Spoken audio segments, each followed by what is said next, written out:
Hi everyone. So we're talking about today how to become a real estate agent. Now, what gives me the right to talk about that? I've only been officially licensed in Florida for just a couple of years, and I was licensed right before COVID, so probably the most difficult time in history to come into the business. So here I am at my Realty ONE Group Skyline in Sarasota office, and I just figured I'd show you a day in the life just to kind of give you an idea, because it's kind of like, some of you may know me from my vegan work. I've published 6 different vegan health and fitness recipe books, and my publisher always said the easy part is writing the book. The hardest part is selling it. And the same applies to real estate. The hardest part is surviving once you get your license, and thriving, not just surviving. But you have to be willing to pay your dues. You can see here the office. It is the lunch hour, and I'm taking advantage of a little logo time here. But it's definitely a working lunch. I keep a lot of water and my green smoothie. It is like being in television, very fast paced. You never know when the phone's going to ring, and you got to be showing some property. So I'm going to put the phone down in a good place here so I can show you a little bit, move the lunch away, and hopefully not drop it in the laptop like I did a couple of weeks ago, and had to have the laptop repaired. But everything, of course, survives off of the laptop or the phone, and there are many great apps and ways that a company like ours really keeps you in the flow and keeps you accountable. And so I devote 2 to 3 hours every day being on the phone, going through my contact list, and just touching base with people, seeing how they're doing. People who have survived as agents during COVID are to be commended, in my opinion. It's just challenging because not everybody, but many people have decided they don't want to sell their home. They don't want people traipsing through it. And they certainly are recognizing, maybe counting their blessings and saying, I'm pretty happy where I'm at. I don't want to sell my home. I don't want to move anywhere else. But for those who do, and many people do want to move to Florida, I certainly hear from those people, they are challenged as to how are they going to find a place if there isn't anything to buy. So it's this whole supply and demand thing that keeps people kind of wondering, how exactly are we going to do this? And as agents, if you don't have inventory to sell, how are you going to make it? So that's the challenge. So what do? Obviously, I do tons of videos and hope to attract people that way. I mean, obviously, that can't be your only way of getting business. But another thing I do, and I was going to log on to my contact management system, but it's a little wonky at the moment, so I'm just going to tell you what you have to do is just start with the A's and go through each day, maybe a letter or 2 of the alphabet, and touch base with people. So that's the survival after you get licensed. But in terms of what you do before then, just read like crazy.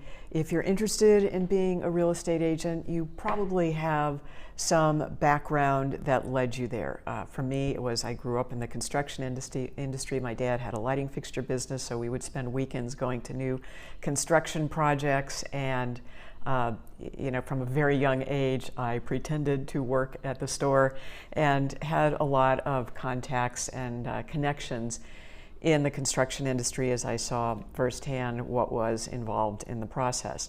And then later, as an investigative reporter in television, I certainly saw all the things I never wanted to go through personally, or wanted my contacts to go through. So that's been as vast an education as anything you can read.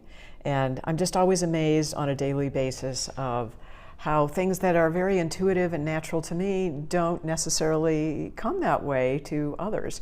And so there's something that is guiding you, and I went through the Ed Klopfer program, and I highly recommend them. I think they're doing a lot, as many of these training companies are online now. And so just learning everything you can from the books is certainly important enough to pass the test. Florida is considered, or was when I took the test, the second hardest in the country, right behind California. So I passed it on the first try, and I think probably not wanting to sound braggadocious at all, but part of what they test you for is ethics. And to me, that's second nature. I think part of it just has to do with knowing what's the right thing to do for a client and not getting too greedy. I've talked about that in other videos. So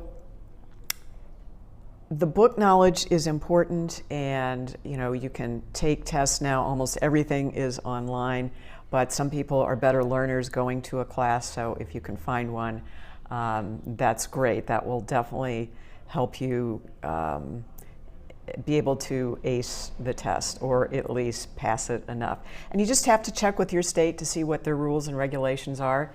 Obviously, speaking about Florida, and it definitely was very challenging, but a lot of fun. And if it makes you feel any better, as far as I can tell, I was about the second oldest in the class. So you'll find that the instructors of these classes are very kind and giving of their time. They're usually in it not for the money, because I don't think they make a whole lot of money teaching real estate classes, but you can definitely pump their brain for anything that you might have a question about, and there certainly are lots of questions.